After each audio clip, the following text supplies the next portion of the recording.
तो पहले अगर हम डिस्कस करेंगे, पहला जो हमारा टॉपिक है दैट इज लाइट। लाइट से कौन से इंपॉर्टेंट क्वेश्चंस आते हैं? लाइट बहुत ही इंपॉर्टेंट होता है when it comes to board exam, है ना? तो इसमें कौन से इंपॉर्टेंट क्वेश्चंस बनने जा रहे हैं? सबसे पहले आपको क्या प्रिपेयर करना है? डिफाइन द फॉलोइंग टर्म्स, मतलब इन टर्म्स का की मीनिंग्स आपको पता होनी चाहिए, इनको डिफाइन करना है। ये आपको 2 या 3 मार्क का क्वेश्चन आ सकता है। जैसे प्रिंसिपल फोकस को डिफाइन करना है, फोकल लेंथ को, रेडियस ऑफ कर्वेचर को एंड पोल ऑफ मिरर। उसके बाद उसके बाद आपको क्वेश्चन आ सकता है, विद द हेल्प ऑफ रे diagram explain the nature of the image formation. तो यहाँ पे आपको नेचर ऑफ इमेज फॉर्मेशन बताना है। क्या जो इमेज बनती है वो इन्वर्टेड बनती है, वो रियल बनती है, मतलब वो सब कुछ बताना है जो हमारे टेक्स्ट बुक में है। When an object is placed at, कहाँ पे? At infinity, beyond centre of curvature, at center of curvature, between center of curvature and focal length, focal point, or we can say focus, at focus, है ना? तो ये 5 important यहाँ पे points है जहाँ पे आपको देखना है कि नेचर ऑफ इमेज क्या बनेगा और इसको भी कैसे एक्सप्लेन करना है विद द हेल्प ऑफ रे डायग्राम। तो मतलब खूब से आपको प्रैक्टिस करनी है रे डायग्राम बनाने की, बिकॉज ये क्वेश्चन था एग्जाम में आना ही आना है, ऐसे टाइप ऑफ क्वेश्चन को। उसके बाद मिरर फार्मूला एंड मैग्निफिकेशन, ये भी बहुत इंपॉर्टेंट है, बट इसके रिलेटेड ज्यादातर न्यूमेरिकल ही आ सकता है। तो आपको फार्मूला बेसिकली याद होनी चाहिए, आपको मैग्निफिकेशन की फार्मूला याद होनी चाहिए, वहां से टेक्स्ट में जो न्यूमेरिकल दी गई है, एक दो न्यूमेरिकल्स हैं वो मोस्टली, उन दो न्यूमेरिकल्स को करना है ना। उसके बाद क्वेश्चन आ सकता है, what do you mean by spherical mirrors, what is concave and convex mirror, means types of spherical mirrors, give their uses. तो आपको यहाँ पे यूजेस भी पूछेगा, कनकेव मिरर के कौन से यूजेस हैं और कन्वेक्स मिरर के ऐसे कौन से यूजेस हैं। उसके बाद explain the nature of image formation by convex lens. तो यहाँ पे कन्वेक्स लेंस यूजिंग रे डायग्राम, और यहाँ पे कनकेव मिरर आएगा। यहाँ पे मैं अगर बात करूंगा ना, यहाँ पे क्वेश्चन नंबर 2 में कनकेव मिरर की बात होगी, बट अगर लेंस की बात होगी वो कन्वेक्स, मतलब कन्वेक्स लेंस की बात होगी। तो यहाँ पे भी आपको रे डायग्राम, है ना, रे डायग्राम से एक्सप्लेन करना है। तो नेक्स्ट यूनिट पे आते हैं। लाइट से आप अगर इतना प्रिपेयर करते हो ना, दैट इज टू मच, है ना। उसके बाद रिफ्रैक्शन, रिफ्लेक्शन, उनकी डेफिनेशन वो बहुत इजी है। यहाँ पे क्वेश्चन आ सकता है कि रिफ्रैक्टिव इंडेक्स ऑफ एयर कितना है, रिफ्रैक्टिव इंडेक्स ऑफ गिलास कितना है, एक दो वैल्यूज है जो आपको याद करने हैं, है ना। तो नेक्स्ट यूनिट पे जाते हैं। नेक्स्ट यूनिट जो हमारा है दैट इज ह्यूमन आई, ये यूनिट सेकंड है हमारा। इसमें हमें क्या प्रिपेयर करना है? बेसिकली अगर हम क्वेश्चन नंबर 1 देखेंगे ना, तो यहाँ पे आपको डिस्कस करना है व्हाट इज मायोपिया, मायोपिया क्या होता है, इसको करेक्ट कैसे करते हैं, है ना। ये चीजें आपको पता होनी चाहिए। हाइपरमेट्रोपिया, इसकी करेक्शन कैसे होती है, और प्रेस बायोपिया की बात होगी। उसके बाद पावर ऑफ एकोमोडेशन ऑफ आई, ये 3 या 2 मार्क का क्वेश्चन आ सकता है। उसके बाद एटमॉस्फेरिक रिफ्रैक्शन, बहुत ही इंपॉर्टेंट क्वेश्चन है, 2 मार्क का क्वेश्चन आ सकता है। उसके बाद advance sunset and delayed sun, advance sunrise and delayed sunset. तो ये भी आपका 1 या 2 मार्क का क्वेश्चन आ सकता है। What why do stars twinkle but planets do not, तो ये भी 1 मार्क का क्वेश्चन आ सकता है। यहाँ पे रीजन नहीं देना है बस। Why does sky appear dark to an astronaut, ये भी बहुत इंपॉर्टेंट है, 1 मार्क का क्वेश्चन आ सकता है। Near point and far point of human eye, ये भी 1 मार्क का क्वेश्चन आ सकता है। Why does sun appear reddish in the morning, तो ये भी 1 मार्क का क्वेश्चन आ सकता है। These are certain important questions from human eye, that's unit second. अब आते हैं अपने तीसरे यूनिट पे। जो हमारा तीसरा यूनिट है दैट्स इलेक्ट्रिसिटी, मतलब इलेक्ट्रिक करंट की बात करेंगे। इसमें कौन कौन से इंपॉर्टेंट टॉपिक्स बनते हैं?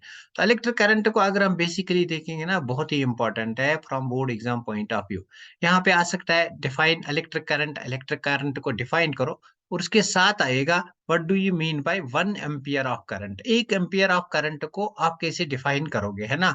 उसके बाद define electric potential and potential difference, बहुत ही इंपॉर्टेंट है, आपको पता होना चाहिए कि इलेक्ट्रिक पोटेंशियल और पोटेंशियल डिफरेंस में क्या डिफरेंस एक्चुअली है। उसके बाद ओम्स लॉ, इसमें आपको आना चाहिए, ओम्स लॉ में ग्राफिकल रिप्रेजेंटेशन भी आना चाहिए, मतलब state and explain Ohm's law with graphical representation question आएगा। उसके बाद बहुत ही important question, resistance in series and resistance in parallel, यहाँ पे आपको क्वेश्चन आएगा derive an expression to show when different derive an expression to show effective resistance of of a conductor when different resistors are connected in series or in parallel combination। तो ये भी बहुत ही important question बनता है। यहाँ पे दो फार्मूलाज बनेंगे, R is equal to R1 plus R2 plus R2, मतलब R effective is equal to, और यहाँ पे 1 by R effective is equal to 1 by R1 plus 1 by R2 plus 1 by R3। उन दोनों को आपको डेराइव करना है ना। आपकी टेक्स्ट बुक पे डेरिवेशन है, आप वहां से इसको डिस्कस कर सकते हो। तो ये भी इंपॉर्टेंट क्वेश्चन है, explain Joule's heating effect of current, ये भी इंपॉर्टेंट है, Joule heating effect of current H is equal to I square R T, है ना। तो ये भी इंपॉर्टेंट है। उसके बाद न्यूमेरिकल्स फ्रॉम दिस यूनिट, इस यूनिट से न्यूमेरिकल आता है। तो न्यूमेरिकल कहाँ से आएगा? अब हमारे टेक्स्ट में दो तरह के न्यूमेरिकल्स, एक इन टेक्स्ट है जो टेक्स्ट के अंदर है, एक एक्सरसाइज होता है। तो एक्सरसाइज क्वेश्चंस आपको नहीं करने हैं, जो टेक्स्ट के अंदर है, मतलब जहाँ पे रेजिस्टेंस है वहां पे एक दो न्यूमेरिकल्स होंगे, जहाँ पे इलेक्ट्रिक करंट दिया गया है वहां पे एक या दो न्यूमेरिकल्स होंगे, जहाँ पे इलेक्ट्रिक पोटेंशियल और पोटेंशियल डिफरेंस दी गई है वहां पे एक या दो न्यूमेरिकल्स होंगे, वही 5-6 न्यूमेरिकल्स आपको करने हैं। उसके बाद इलेक्ट्रिक पावर को डिफाइन करना है और इसके यूनिट्स, मतलब इसके सब यूनिट्स, बिगर यूनिट भी स्मॉलर यूनिट भी, सारे यूनिट्स ऑफ इलेक्ट्रिक पावर। एक और क्वेश्चन में भूल गया फ्रॉम लाइट, वो क्या है, what do you mean by one dioptre of lens? तो याद रखना वन डायोप्टर आपको पूछेगा। एक क्वेश्चन एक मार्क का क्वेश्चन आ सकता है ये वाला क्वेश्चन। तो उसके बाद आता है फोर्थ यूनिट पे, है ना। फोर्थ यूनिट में देखेंगे what is going to be important. Fourth unit हमारा जो है दैट्स मैग्नेटिज्म। तो फोर्थ यूनिट की बात करेंगे, this is magnetic effect of the current. तो इसमें हम देखेंगे what are the important questions. तो सबसे ज्यादा पहला जो question that's important which is important is properties of magnetic lines of force.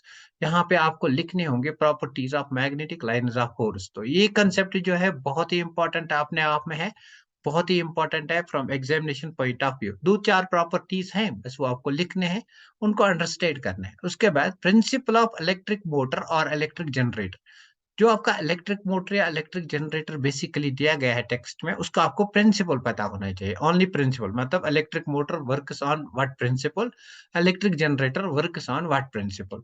And role of split rings in electric motor, बहुत ही इंपॉर्टेंट है, जो स्प्लिट रिंग्स हमारे इलेक्ट्रिक मोटर में होते हैं उनका रोल बेसिकली क्या होता है। उसके बाद 2 मार्क का क्वेश्चन आ सकता है, फ्लेमिंग्स लेफ्ट हैंड रूल। उसके बाद क्वेश्चन आ सकता है, how is EMF induced in a coil, आप किसी भी कॉइल में ईएमएफ इंड्यूस कैसे कर सकते हो, है ना। उसके बाद safety measures used in electric current, electric circuits में सेफ्टी मेजर्स कौन कौन से आप यूज कर सकते हो। Why does compass needle get deflected when brought near a bar magnet. तो ये कुछ इंपॉर्टेंट क्वेश्चंस हैं जो आपको प्रिपेयर करने हैं फॉर योर बोर्ड एग्जाम्स। तो बहुत ही इंपॉर्टेंट है, मैंने चूज किया है, मतलब अच्छे तरीके से मैंने इस फिजिक्स के पार्ट को चूज किया। आई होप कि 90 टू 95%, मतलब अगर फिजिक्स के हमारे 28 मार्क्स आते हैं तो 24 to 25 questions will be from this paper। If you really like these videos, please do subscribe the channel and share with your loved ones। Thank you for watching this video।